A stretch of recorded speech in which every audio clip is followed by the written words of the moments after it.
አሰላሙ አለይኩም ወራህመቱላሂ ወበረካቱ። ውድና የተከበራችሁ የሌላ ቤተሰቦች እንዴት ናችሁ? ሰላም ናችሁ? እኔ ሰላም ነኝ አልሐምዱሊላህ። ሰላማችሁ ይብዛ። ክርስቲያን ወገኖቼም ሰላም ብያለሁ። ኢንሻአላህ ለቤት አዲስ የሆናችሁ ላይክ፣ ሰብስክራይብ በማድረግ ተቀላቀሉ። ዛሬ ደግሞ ጣፋጭ ይዤ መጥቼ ያለው ማለት ነው። ያው ኬክ በሉት ማለት ነው። ሲሰራ ደግሞ አልተመቸኝም። ሶሱን ሁሉ ነገር ያዘጋጀሁት እኔ ነኝ፣ ግን ሰሃኑ ላይ የምታረገው ሴትዮዋ ናት። ስለዚህ አይመቸኝም ማለት ነው። ለዛ አሁን ደግሞ ትላሽጋ አምጥቼው ነው ማለት ነው። በዛውም ሰርቄ እየቀረጥኩ ነው ማለት ነው እላችኋለሁ።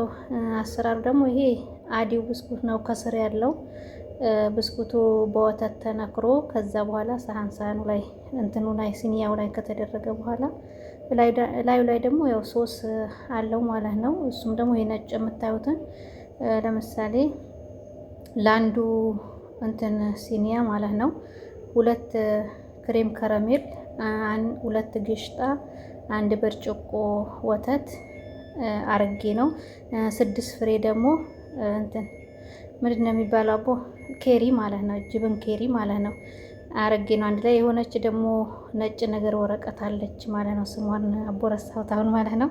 እሷን ጨምሬ አንድ ላይ ፈጨዋለሁ።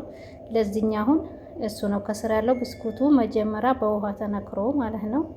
ከዛ በኋላ ደግሞ ያኛውን የፈጨሁትን ይጨመርበታል፣ ነጩ ጊሽጣውን ምናምን ማለት ነው። ከዛ በኋላ ከላዩ ደግሞ የተበተነው ደግሞ ብስኩት ነው። የሆነች ቀጭን ብስኩት አለች።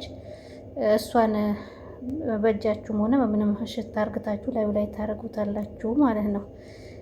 ወደዚህኛው ጋር ያለው ደግሞ የሆነ ቀጭን ብስኩት አለ ማለት ነው። ስስ ነው ማለት ነው። ከስር ያለው እሱ ነው። በኮፊ ነው ማለት ነው። ለምሳሌ መጀመሪያ ኮፊውን አፍልቼ እንትኑ ብስኩቱን በኮፊው እየነከረች ሲኒያው ላይ ታስቀምጣለች። ከዛ በኋላ ደግሞ እንደዛውም የፈጨሁትን ሶስ ላዩ ላይ ካረገች በኋላ ደግሞ ያው ይሄንን ደግሞ ዱቄቱ ማለት ነው ቾኮላታ ዱቄቱ የቆርቆሮ አለ አይደል? እሱ ነው ማለት ነው። ይሄን ይመስላል ማለት ነው። ለመስራት የፈለጋችሁ ከገባችሁ የተናገርኳችሁ ማለት ነው። የብስኩቶቹ አይነቶች ቆይ ግን አንዱ አልቋል ማለት ነው። አሳያችሁ ነበር ማለት ነው። ያችሁ የዚህኛው ሲኒያ ብስኩት ይሄ ነው ማለት ነው። በወተት ተነክሮ ነው ከስሩ የተደረገው ብስኩቱ ማለት ነው። ይሄ ብስኩት ነው።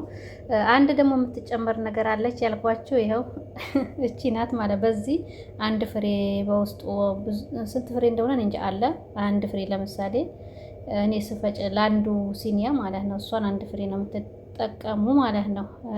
ክሬም ከረሜሉ ደግሞ 2 ብያችኋለሁ። ግሽጣ 2፣ ጅብን ኬሪ ደግሞ 6 ፍሬ ማለት ነው ለአንዱ ማለት ነው። እንደዛ አድርጌ ነው የምፈጨው ማለት ነው። ወተት ደግሞ 1 ብርጭቆ ማለት ነው። የዚህኛው ብስኩት እንትኑ አልቋል ማለት ነው። ቅድም ስሰራ አልቆ ጥዬዋለሁ ማለት ነው። ኪሱ አጣሁት ላሳያችሁ ነበር ማለት ነው። ስለዚህ ይሄን ይመስላል። ምሰሩ ከሆነ ሞክሩት ማለት ነው። ብዙዎቻችሁ ያው ጣፋጭ ነገር ትሰራላችሁ ማለት ነው። እኔ ደግሞ ያው ምግብም ምንም ነገር ስለማልሰራ ነው እላችኋለሁ። ይሄን ይመስላል። ቪዲዮውን ከወደዳችሁት ላይክ፣ ሼር፣ ሰብስክራይብ እያደረጋችሁ አበረታቱኝ እላችኋለሁ። ጀዛኩሙላሁ ኸይር። ሰላም አለይኩም ወራህመቱላሂ ወበረካቱ።